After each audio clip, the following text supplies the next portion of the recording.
Alec, today I've got another big box office monster from last year.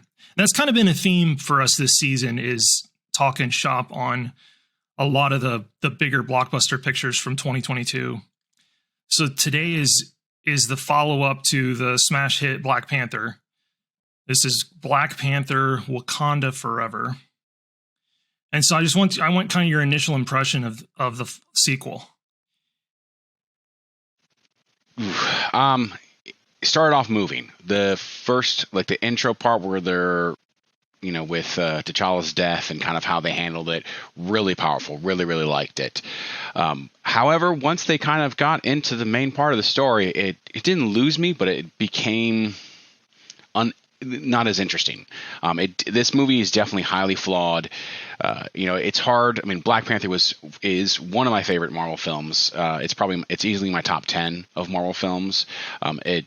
Obviously it's not an origin story, but the closest thing that Black Panther had to an origin story. I just felt it was really tight, really good. This did not. This had a lot of bloat, had a lot of storylines that I didn't think needed to be there.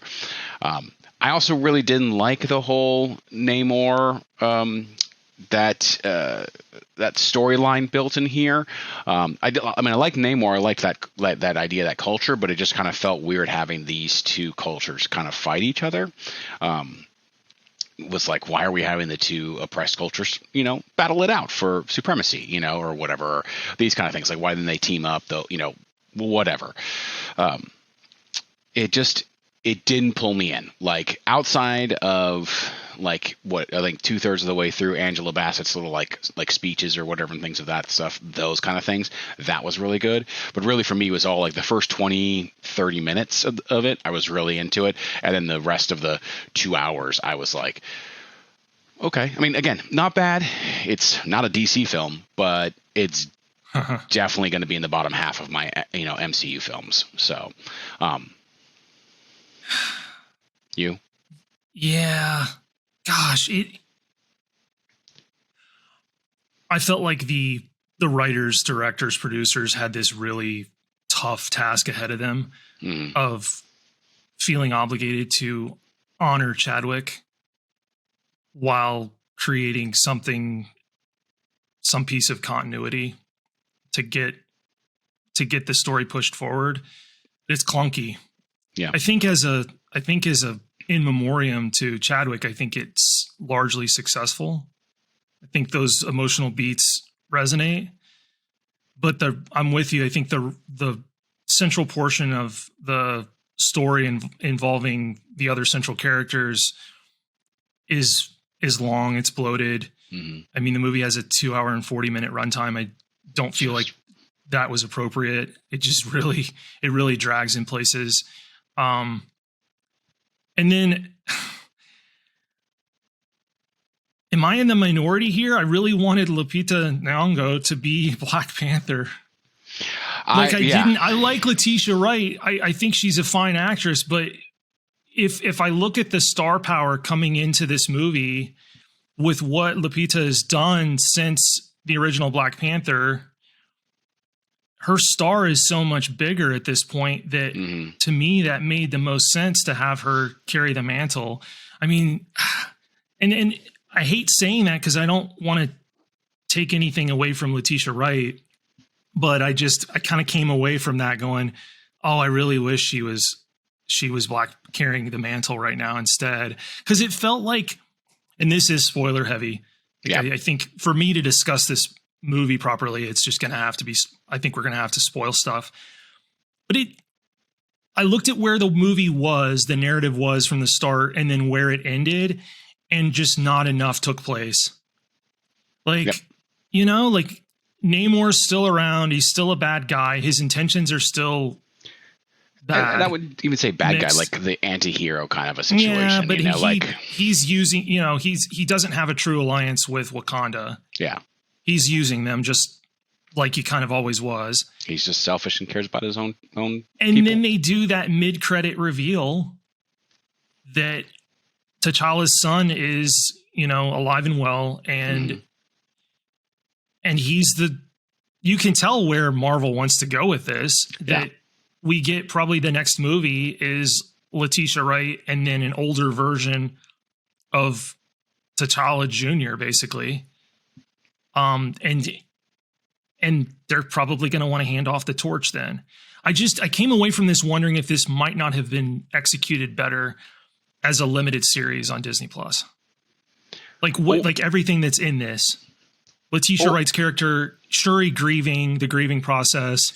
Which was really good. She did a great job doing that. Yeah. Yeah, no, the acting's really good throughout. I mean, you get strong performances from everybody. Angela Bassett's great. Is amazing. And she is. She's really deserves good. The Oscar nom. I'm glad. Yeah. Yeah. And so, but I wonder if it couldn't have been, if this wouldn't have been better served, fleshed out over, 8 episodes or something. Go ahead. Sorry. It's a thought. It's a thought. Yeah.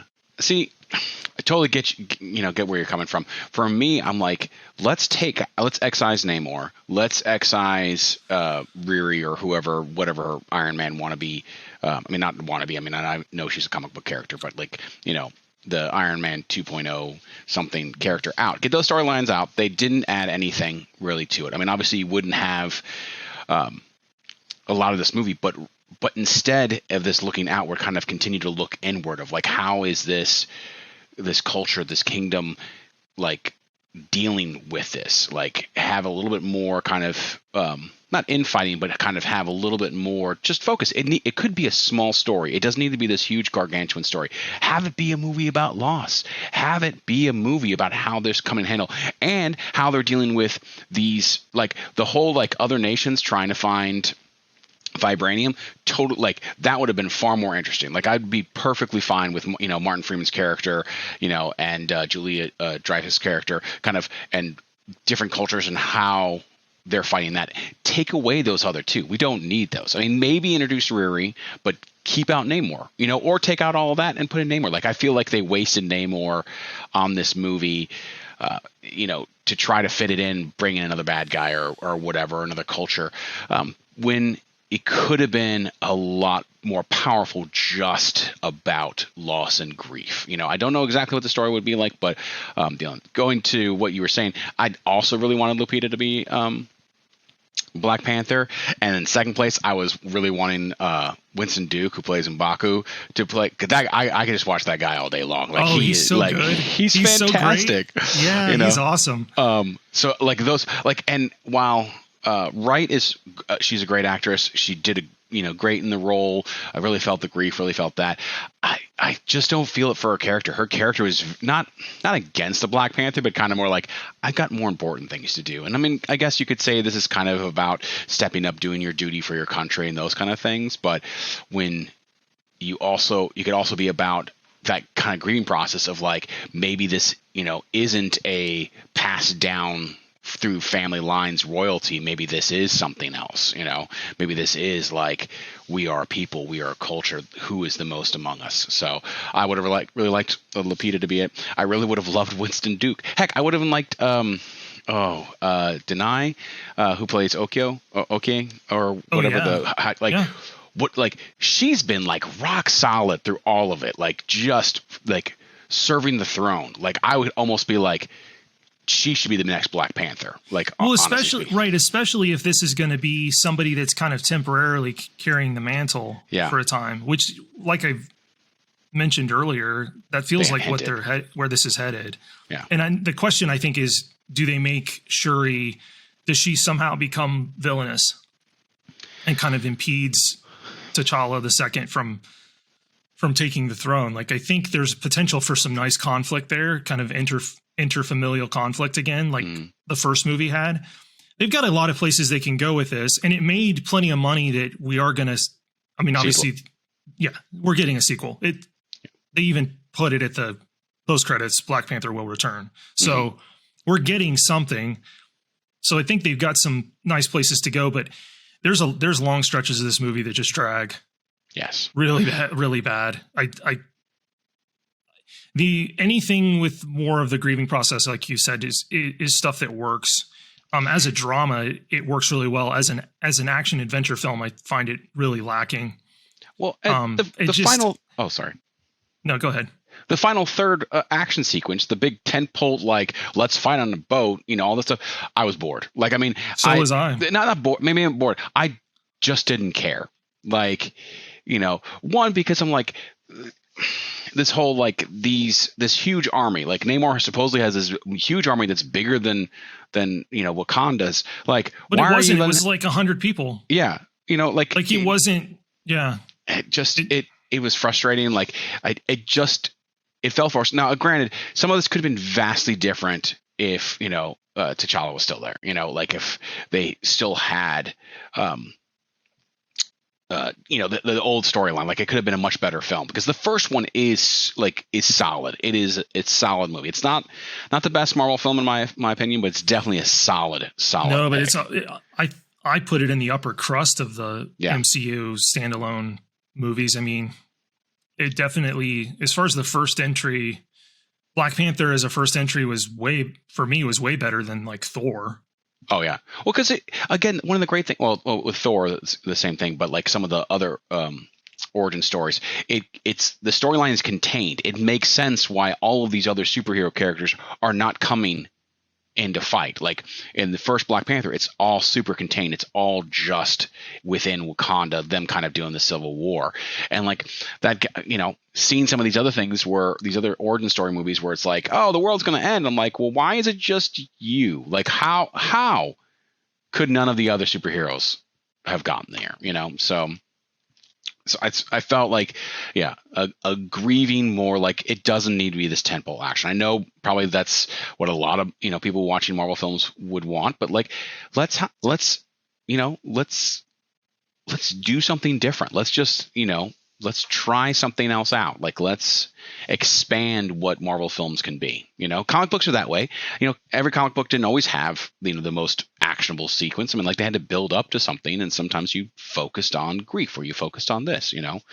So I don't know. I don't think the movie knew what it wanted to be. Yeah, like they needed to commit to either being a rousing action adventure that probably with a hour and 45 minute or 2 hour runtime, or drama with the same runtime, because you would have cut more action, right? Mm-hmm. And there's nothing wrong with that, because I felt like any of the emotional beats hit pretty hard. I mean, there was another movie that kind of did this well too, with really honoring a late actor, which was Ghostbusters Afterlife. Mm-hmm. But that's a much tighter movie. Like it kind of knew what it was. And obviously Black Panther Wakanda Forever didn't have the same ability to incorporate Chadwick into the narrative the way that movie did. So that's not a completely fair comparison, but yeah, it felt like it felt kind of, what's the word I'm looking for?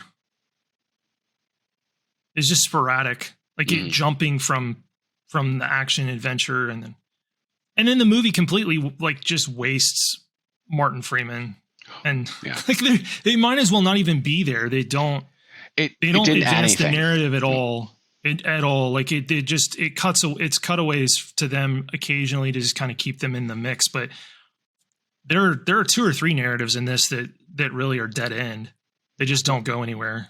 I could see where they would want Martin and Julia in there just to tie it into the Marvel Cinematic Universe, or at least move her character around, or move forward and stuff like that. But I don't feel like her character moved at all. Like, she's no different than what I've seen her in all like the TV shows, on Disney Plus or whatever that we've they've been watching. Like, her character's the same. She didn't change, didn't need it. He didn't change, didn't need him. Mm-hmm. And again, with Riri or whatever, I forget what her comic book name is, but same kind of thing. Like, if this was a lot more inward approach, a lot more let's focus on us, or just Namor, and like, I don't know, like the 2 cultures dealing with each other, or and obviously I didn't write it. I'm not a writer, but I just felt it was a lot of bloat. It's just, and granted, some of it is they have to kind of tie into the greater cinematic universe, culture, but so many other movies. I mean, you watch Eternals, there's almost no connection to any other MCU, movie at all. So it's like, it's not like it has to have it, sometimes it benefits from it, but like the original, outside of like the mid-credit scene or the end credit scenes, the original like origin stories, all the movies didn't really connect at all. like Iron Man, Thor, Captain America, Hulk or Incredible Hulk or whichever one it is. They didn't really connect to each other until Avengers, and it was always just the the credit scenes that kind of connected them all. So I will say though, the MCU does seem to have this track record where the second entry of these is not good. Like Captain America, Winter Soldier is an exception rather than the rule. My second favorite. The second Thor wasn't that good. Not compared to Ragnarok. No, not at all. No. Dark World was not. I didn't think Dark World was that great. See, What's another one where the second entry wasn't Iron Man 2? Iron Man 2, exactly. Not a particularly good movie. And then even the second Avengers film wasn't that great. No. Was it with they wasted the cyborg? Yeah, with oh my goodness, Ultron. Yeah, Ultron. Was it Age of Ultron? Yeah, it was Age of Ultron. That was such a waste of Ultron. Yeah, they seem to have a track record where they really have a hard time with these second entries in the cinematic universe. So here's another Guardians one. of the Galaxy 2. You take out Baby Groot from that movie and it's terrible. Baby Groot's the only thing that saves that movie. Yeah, and then the Mary Poppins line. yeah. That's about it, yeah. But no, so they seem to struggle with how to move these forward. And then you throw the really tragic death of Chadwick into the mix. Yeah. And I just think they had the deck stacked against them. And they still produced a movie that everybody saw. I mean, it did very well. Yeah. It's not like it tanked the franchise. Like they're fine. They're in good shape. So fun fact that the two sequels, the second outing that I think were better than the first, they both slightly changed the aspect of the movie, like what it was. It was no longer just an action film. Like, for example, like Captain America, Winter Soldier, I would say it's closer to like a spy thriller with action than the typical MCU action. And then I would say Doctor Strange in Multiverse of Madness or whatever went horror with MCU action as opposed to typical MCU action. I think that the second Doctor Strange is far superior than the first one. And the first one's a good movie. Yeah, it's solid. I mean, it's a typical origin story. Benedict is great, and like that between him and Wong, that really saves. He carries the first movie as you would. That's why you cast Benedict. So, but stuff like Captain Marvel or whatever was just terrible. Boring stuff with origin stories. Like they're the same thing. I know where they're going. Oh, you don't need to. I've never seen Captain Marvel. It's not the worst Marvel film, but it is definitely in my bottom 10 of Marvel films. Yeah, if anybody listening to the podcast thinks that I've seen every MCU entry, no. And I won't. There's too many. I mean, I've seen probably 90% of them, but there's stuff that I choose not to watch. I have seen them all. I went to opening night for all of the Infinity War saga movies, but essentially since then, I don't think I've seen a Marvel film in the theaters for the new phases, like since Endgame. So, that's a different, larger story, but I was not happy with Endgame. So Infinity War was superior in many ways, but that's beside the point. Anyways, but Black Panther, it just does. It kind of wants to be that typical MCU action film with some other stuff put in, where I think it should have focused on being that drama. Maybe some action in. If it done that and had gone the way away from being a typical MCU film, then I think it would have done better, and also trimmed at least 40 minutes. And the other thing, and this is totally subjective, but I'm going to say it anyway. I kind of questioned large sections of the edit in this movie. It's not as far as the way action sequences were edited, right? The editing is great in that regard, but where certain scenes fall in the movie, I kind of questioned. Like I didn't like that I was spoon-fed Namor's origin story with him voicing over and then them showing me the visual of his mother and the tribe. Show me that whole thing at the beginning of the movie with no context. Just show it. Because I think the audience is smart enough to piece together who this is. and then he doesn't have to explain it to Shuri. No, like it just felt it felt less creative. Like, open the movie with the Mayan tribe and all that plays out with him with no context at all.